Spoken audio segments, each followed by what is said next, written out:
Second time, sir, kung ito ng Thursday ba yun. Sabi niya pagka masakit pa, balik ako. So, dinala ko na lang din yung x-ray ko. Yes, tama yung sinabi ko. Sinasabi ko talaga, pag, di ba, pag meron pa, bumalik kayo. Pag wala na, wala na. Okay. Wala to nun eh, di ba? Hindi mo nadala. Ito ang nagkakaproblema. Ito pala. Ito ang dumikit. Ito na-compress. Ayan o. Tingnan mo rito. Kita yung visible yung buwid. Visible yung buwid. Ito, nagkano siya. Ito maganda to. Yan ang nangyayari sa'yo. Ngayon, actually ito, madali lang to. Huwag ka lang muna magano. Huwag ka lang muna magbuhat. Kailan ka pumunta rito sa akin? Thursday. Last week. Last week? Oo. Actually, ang yan, ang interval yan, 1 week. Good naman yung ano, paano siya nagsumpong? Paano siya nag-trigger ulit? Anong ginawa mo? Nagmamotor kasi ako eh. Yun, kasi yung impact sir. Actually, madali lang yan sir. Talagang kumakalma naman yan pag inayos. Tatandaan nyo, di ba, yung unang assessment ko, compression yan eh. Pag nagmumotor tayo, syempre, hindi naman tayo perfect na makakadaan sa patag palagi eh. Talagang minsan talaga. Talagang Yun. Syempre, pag bagong ayos po tayo, kahit pa paano, hayaan muna natin makapag-establish. Pero syempre, kung day by day ka nakamotor, pansin mo, naging bearable siya ng mga ano, kasi ayos na yan. Huwag lang talaga masasaldak ka. Pwede namang magmotor ka, so syempre, pag nakita mong lubak-lubak, kahit pa paano, pino muna yung takbo. Kasi, nabawasan naman kung pagkatapos ko dito. So, yes, diba? tama po yung ano ko yung ano ko sa inyo, yung mga instruction ko. Kasi nga, compression lang to eh, pag nakaldag ka. Pero kung yung inano mo, kumbaga, hinayaan mo muna kahit mga 4 to 5 days na rest, dire-diretso na yun. Hindi, wala mo na. kaso ano ka eh, kumbaga, ang nangyari dyan, siyempre, komportable ka na eh. Oo. Medyo less na less na eh. akong ginawa kasi. Ikaw naman, akala mo di makaka-apekto. Oo. Pero siyempre, okay lang naman, madali lang naman ayusin yan. Ang sa akin lang, siyempre, ito na yung charge to experience. Kailangan talaga, ito kasi, sinesession talaga yan. Sa akin nga, isang session nga lang, malaki na ano eh. Kailangan lang natin, kahit pa paano, hayaan muna natin makapahinga yung pinaayos natin. Para ka lang din naman yan, wasak, hinahi, okay na, sarado na.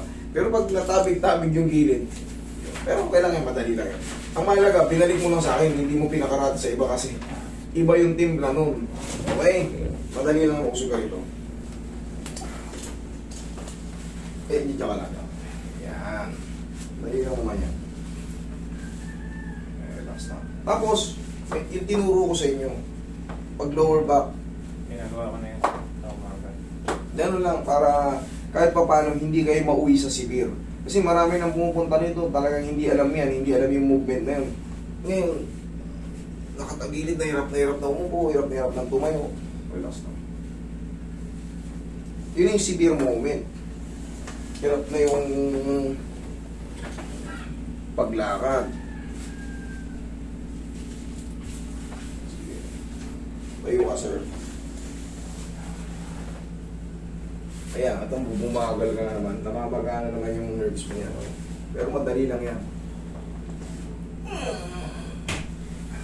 Saan banda mas masakit? Ito, ayun. Sa pigi. Yan, dito. Okay, sige, ikaw matagilid.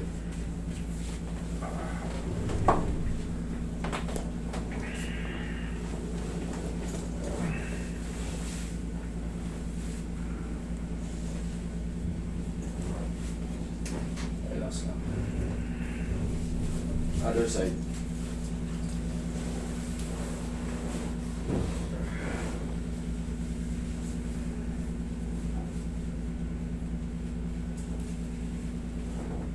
Okay, sige na pa.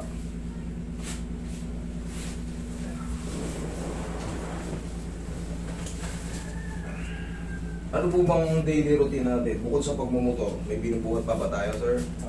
Wala na po, mula nung naramdaman ko po eh. Dati nagdadumbbell pero tinigil ko na. Naramdaman ko. Dito ko rin. Wala na.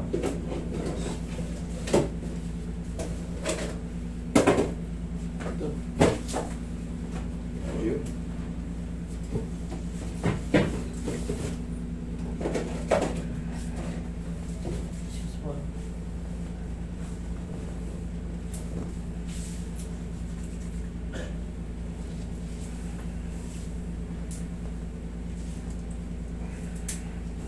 Natulog. Nung gabi pa lang na pagkabangga, mga ilang minuto, pinost ko na kagad eh. Oo, ka.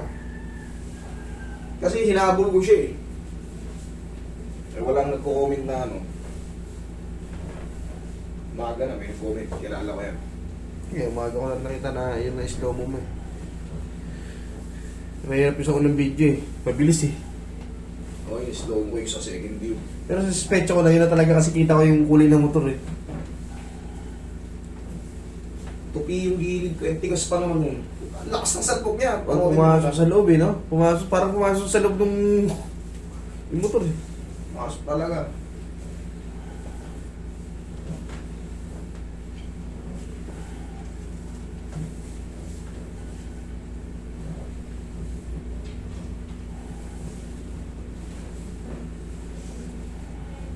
Talaga.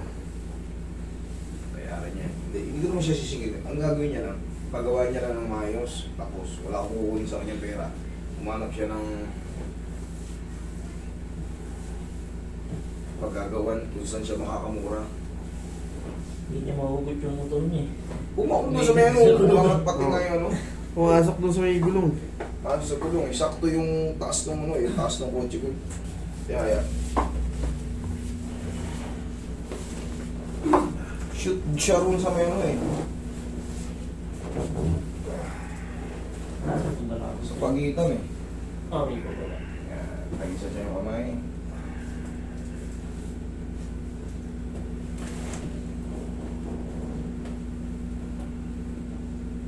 Okay, relax lang, alam mo na to. Inhale. Exhale. Thank you. Yan, kakalma na naman yan. Sabi ko nga sa'yo, 3 to 4 days. Diba, nakita mo? Umubra naman yun, no? Kumbaga, yun talaga ang ano yan. Kasi once na, kunyari, ngayon, sumakit siya, talagang yung impingement niyan, talagang hindi kagad mawawala. Oo, giginhawa ka. Pero may, mararamdaman mo may kutik-kutik pang pain. Pero hindi na siya patuloy, pahirap ng pahirap. Healing process na kagad.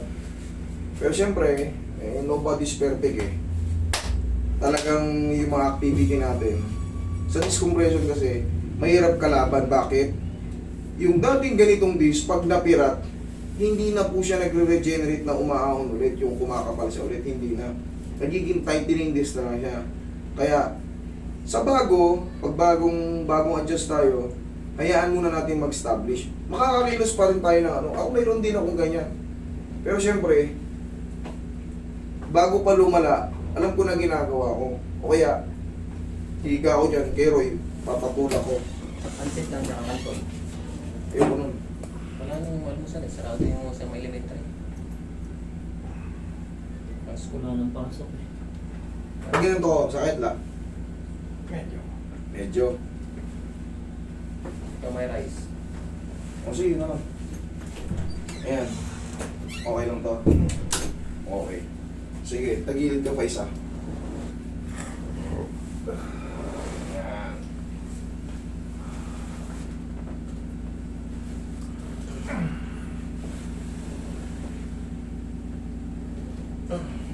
Other side.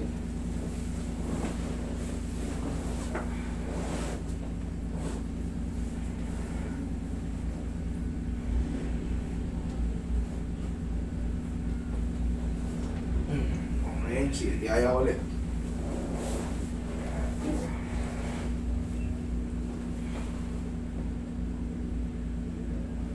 Sisingaw na yan, mas ano na yan. Okay ka na naman yan. Kailangan lang, hayaan mo muna makapag-establish. Bagay kasi tiwala na tayo, kala natin okay na. Oo nga eh. Tiwala na ka. Ginawa ko, relax na eh. Kita mo, mas ano na. Okay, sige, upo ulit. Ganyan, tumayo ng ganyan, patagilid muna. Pagka may sira tayo sa balakang, yan, umasa muna tayo sa siko. Yan, siko muna tayo aasa. Pero ito palang ano ko, Alin? tuhod ko. Kasi na-injury dito dati. Bago pa itong nararamdaman ko. Mahiga ka ulit. Hindi natin ma-adjust yan. Hanggang ngayon, masakit pa siya eh. Sige. Higa ka Kasi ulit. nung sa basketball, at hindi yata, tapos Yes, ganito. yung pag sa ball. Hayaan mo lang muna makapag-establish ng 1 linggo bago ka magmotor. Okay naman magmotor, pero siyempre talagang ingat ka talaga yung sa mga lubak-lubak. Talagang- Kasi ako, nag-atid ako kay Mrs. So siguro, sabihin ko, mag-grab muna siya. Kahit mga pagbigyan mo lang akong 4 to 5 days para hindi na tayo magkita sa susunod na linggo. Kasi alam ko na yan, sir. Alam mo rin naman ang nangyari. Alam ko na yan. Kumbaga, siyempre, fresh na fresh. Huwag lang muna makaltad kasi nga, this ang kalaban natin eh. Pag nagpa-plak ng ganito. Eh, siyempre, ang takbo mo niyan, 60 o kaya 50 pataas. Oo. Eh, hindi mo nagpagtagal.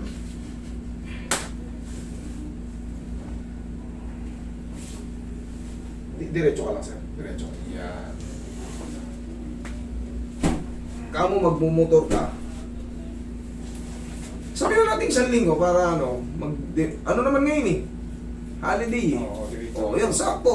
Di, makapahinga. Walang pasok si Mrs. Holiday. Sakto lang. Pagdating ng ano ngayon, o pagdating ng Lunes, okay na. Okay. Sakto yun. Mayroon kasi pabalik-balik, nai-scratch po yung ano. Yung disc dati din ang nagdudusa eh. Yung dati ng pirat, pinirat mo pa. Ngayon, napayos, umahang ng konti. Dadagdagan kagad. Kahit 4 wheels sir, pag drive, iwasan ko muna. No? Okay lang kung 4 wheels. Meron tayong upuan na maganda ron eh. Tsaka, meron tayo, dami nating unan eh. Ang pangit kasi pag nakamotor ka, magdala ka ng unan. Oo. Hindi maganda. Pero pag 4 wheels tayo, lagyan mo lang ng ano. Hindi naman makikita ng ibang tao yung unan sa loob eh.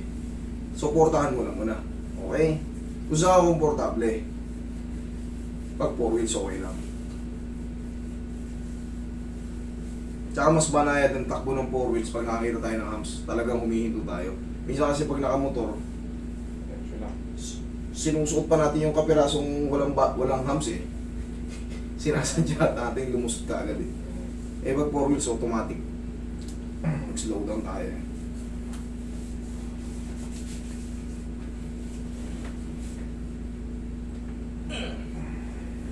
Sige. Yan, bukod muna sa sigo habang fresh pa yung ano. Okay? Basta naman. Kailangan na natin ng konting rest. Sige, thank you sir. Sige, sir.